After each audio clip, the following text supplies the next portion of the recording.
What's up, What's up, New York? You're here with Kylie Pax, Australia's emotional eating coach. We are here in gorgeous sunny Mine is Queensland. Kylie Pax, and Kylie I am so excited to be here in Dallas. You're here with Kylie Pax, Australia's emotional eating is coach. Kylie Pax, Kylie Pax, Australia's emotional eating coach.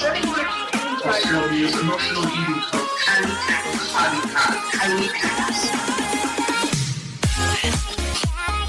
Hey, how is everybody going? You're here with Kylie Pax, Australia's emotional eating coach, and you know the drill. I'm here to empower you to take control of your relationship with food, create a body and a life that is sexier than a hot fudge sundae, because you get to do that thing on your terms, So I thought, what value can I offer you today? And really what came to my heart instantly was like the 3 ways that we just sabotage.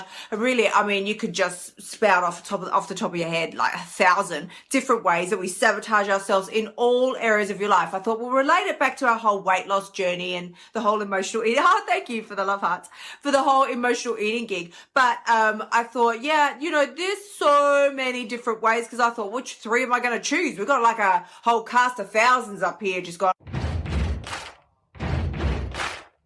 That voice in your head, it has got 1,001 reasons why you should not do the thing that you want to do. I have got this new thing that I sort of thought about maybe a week or so ago, and I've called it, I have to TM it, front door, back door theory. This is my front door, back door theory, because this is what the voice in your head does, right?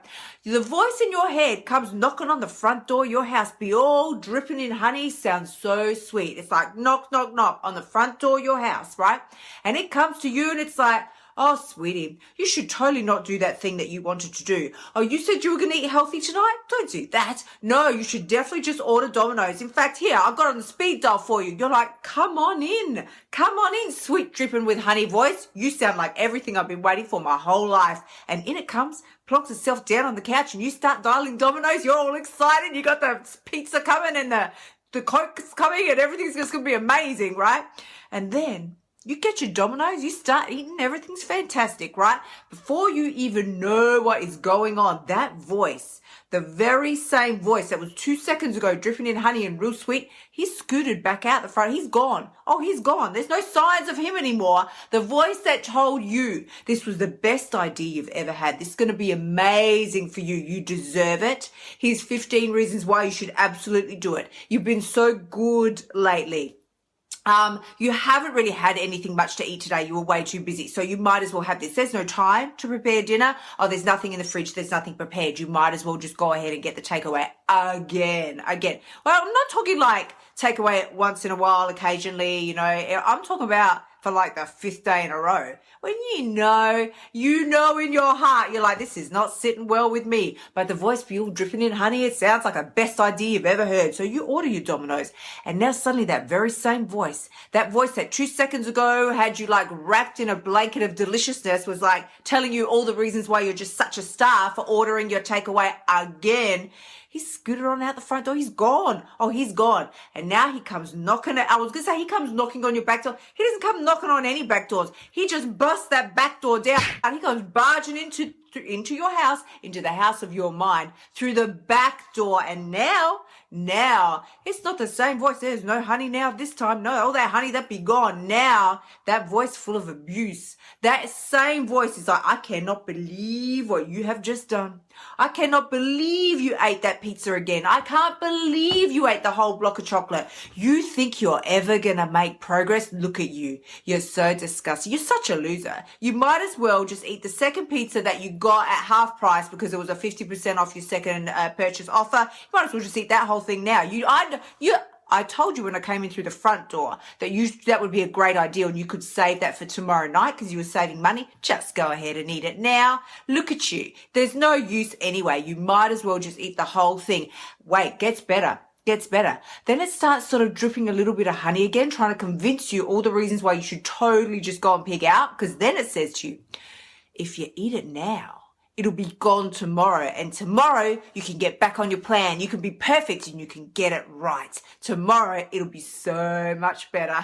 And for any of my, ex-dieting brothers and sisters out there, whether you're still dieting, for me, it's an ex-dieting factor, but whether you're still caught in that dieting trap, I can tell you. So this reason one, I'm going to name this as reason one, how we just keep making our weight loss so much harder than it has to be because we are not trusting ourselves. We're not. We get all up in our heads and listen to that voice, and that voice up here, this is crazy town up here. Up here is going to tell you that, sleeping in is the best idea you've ever had, even though you've been late for work 3 days this week and the boss is on your tail, right? He knows what's going on. Up here, it's going to tell you 15 reasons why you should spend all day on social media while you're at work, even though you've been caught 5 times now and now you're ready to get that warning, right? Up here, it's going to tell you should totally just stop through Macca's on the way home. It doesn't matter that it's the 5th time today that you've done it. You should, absolutely skip all the rest and self-care you were ever going to do and just work like a Trojan, right? And up here, it's the way I like to think of what goes on up here for me. It's like a mental asylum, and all the inmates, they'd be running loose up there. They just got their own corroboree going on. Half the time, I don't know what's going on up here. It's like crazy town. It is like crazy town. Won't you take me to a funky town? And if I don't tune in to my true self, like to my heart, right, I will just go insane. I'll go insane. This is the thing, our mind, right? So this is what I say to you. Our mind only has 3 jobs. 3, right? So this sort of relates back to what I was saying here. Our mind only has 3 jobs.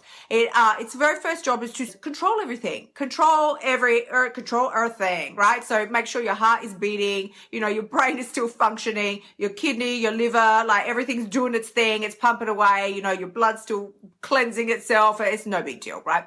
Second thing it has to do is to make sure that it can observe and categorize your life as events, right? As events, and catalog them later for your recall when you want to think about, that was such a great day when we went to the beach, and it's all there, right? The last thing, I'm holding up to it, so we'll cover 2. The last thing your voice, the last thing that voice in your head, the last thing your mind has to do, it's only the last thing that it has to do, and it's the thing that propels us to screw ourselves over time and time again, is to keep you away from pain. Make sure you avoid pain, keep you safe, keep you alive, make sure you avoid pain, right? And the way that it does that is what seems to us to be sabotaging our efforts to our goals and our dreams and where we want to go time and time again. Why is it doing that? Why does that voice knock on your front door, be all dripping in honey, like, oh, honey, you should totally just have the takeaway tonight? Or, right, don't worry that you just had 1 cookie out the box. What's 1 cookie? That's nothing. Go back and get more. If you don't eat the whole lot now, somebody else is going to eat it. The spouse is going to eat it, the partner's going to eat it, the kids are going to eat it for sure, and you definitely won't get any. If you don't get it now, you're going to miss out. I've got to get more cookies. More. In fact, I think I better go to the shop and get a whole packet for myself, and I'll hide it so that nobody else can find it. That's the voice. Can we all recite together?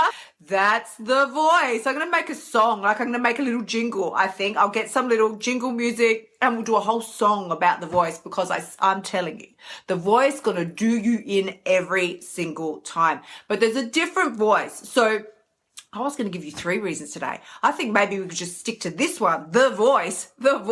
I'll come up with a couple more. If you can tune out of crazy town up here and come back down here, this is where you're going to get, right? Because this is where they say, how they say, I had a gut feeling. That's not come from up here. That's not where the gut is. I had a gut feeling. I had a gut instinct. This is where you always know, unless you've got a really bloated gut, because you've been eating too much junk food, then it's hard to tell what's going on.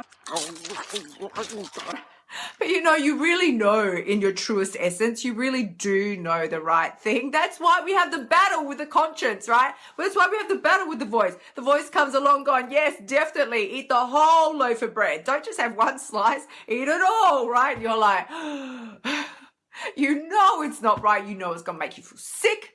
You know that last time you did it made you feel real sick, but for some reason we go into this state of amnesia whenever we think, oh, eat the whole box of cookies. Yeah, you totally forget about the last time you did it, how sick you felt, how bad you felt about yourself, how physically ill you felt, how ashamed you felt, you know, how it's totally sabotaged any goals that you had, how you woke up the next morning still regretful, and it put you on the cycle again of, I better go back on another diet. Clearly I can't control myself. That's not true. It's not true. It is so not true. I used to have a song. When I talk about songs, I did used to have a song. It was called So Not True. And I used to share it in my master classes, because when we talked about the voice tells you all this crazy town stuff. And the song was like, it was like one line, because that is just so not true.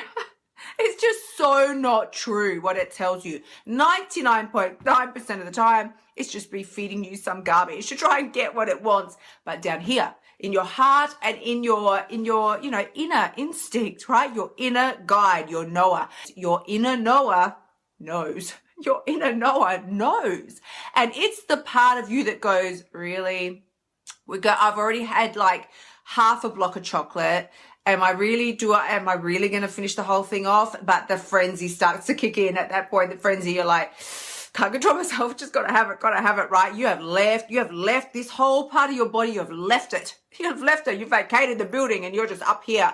And we want to make the franticness, the frenzy of the voice go away. And the only way we feel like we can do that is to actually do what it's telling us to do, to eat. But this is where I say to you about the whole front door, back door theory. It is that voice that is compelling you and propelling you to go eat, right? And the only way we feel like we can shut it up is to do what it says to do. But after you do that, and you do eat the whole block of chocolate or the whole bag of cookies or the 3 pizzas, then it's the same voice that comes back in and goes, you pathetic thing. Look at you. Like, it doesn't go, oh, honey, it's all right. Don't worry, you'll do better tomorrow. No, it does not. It's got the abuse factor coming out now, full force. I can't believe what you did. Look at you, right? Look at you. And I used to do this. I used to go to the mirror and look at myself like horrified at the monster I had become, because I had eaten, a lot. Let's just say a lot. Can we just say? So I don't know, shall I give you, I was going to give you 3 different ways that you're like totally making your weight loss way too hard, but I will give you 3, I'll give you 3 things anyway. So then here's the second thing that I often talk about, which is using like the pain and pleasure principle, which is essentially you've got to come out of here, crazy town, right? Just leave it for just a second, right? And use the pain and pleasure principle and just think, right? I know it's hard when you're faced with all the pizzas and the chocolate and the ice cream and the cookies and the cake, and you're going, but I want it all. Because for me, it was FOMO. Can we use FOMO as the third one? FOMO, right? That if you don't eat it now, you'll miss out. And somebody else will get it, or you'll never get it again. Or you're in France or Italy or whatever. It's like, if I don't stuff my face now, I'll never get it again, right? We'll talk about that one in 2 seconds. But what did I say? Pain and pleasure principle. Pain and pleasure principle.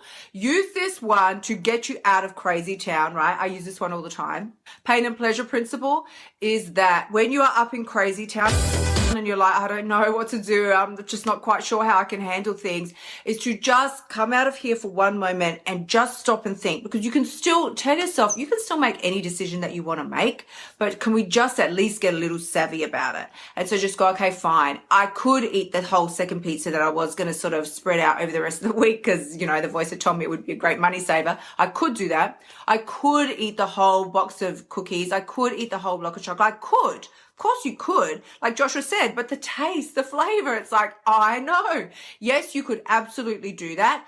But before you proceed, ask yourself, how am I going to feel 4 seconds after it's finished eating? After you wipe that last cheesy grease off your lips, you're going to feel real good then? Or you're going to be feeling just a little crap about yourself and a little regretful and a little sad and a little disappointed? How are you going to feel? If you're going to feel great, go ahead, eat it, right? You'll be like, I'll feel fabulous. Okay, good. More power to you. Eat the whole thing and order another one, right? That's fine. If you already know up front, you're going to feel a little not good. not right, not good physically, not good mentally, not good emotionally, then as I say, you can still go ahead and eat it. Make your choice. That's totally fine. You have the power. You always have the power. You can still go ahead and eat it, but don't fool yourself into thinking that it's going to be a magical wonderland and Bambi's going to come sing to you and Tinkerbell will dance around your head while you eat it. It's not going to happen. It's not a thing, right? You just know up front, okay, I'm going to choose to eat it.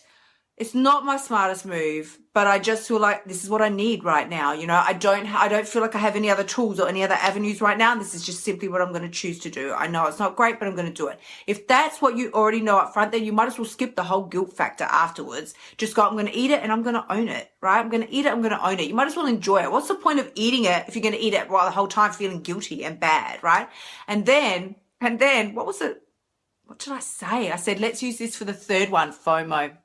FOMO, right? So FOMO is the third way we're making our weight loss just so much harder than it needs to be. So much harder than it needs to be, because that is when you eat again because you're not even hungry. You're hungry, but you're eating because of fear. You're eating because of FOMO, fear of missing out. If I don't eat it, somebody else will. If I don't get it now, it will be gone forever, right? This is classic Christmas time and Easter time. Here in the magical land of Oz, we have just come out of a long weekend. So people might have had their barbecues and all that kind of thing. If I don't eat this pav now, I will not see it again until next, Queen's birthday, whatever the holiday was that we just had, right?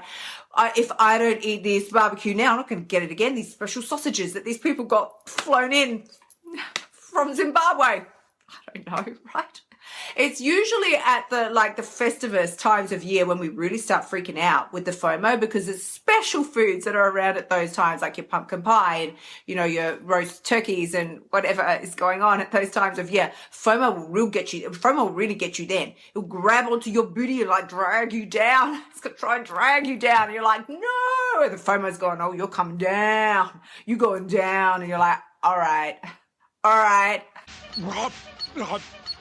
I've covered 3 massive nuggets here.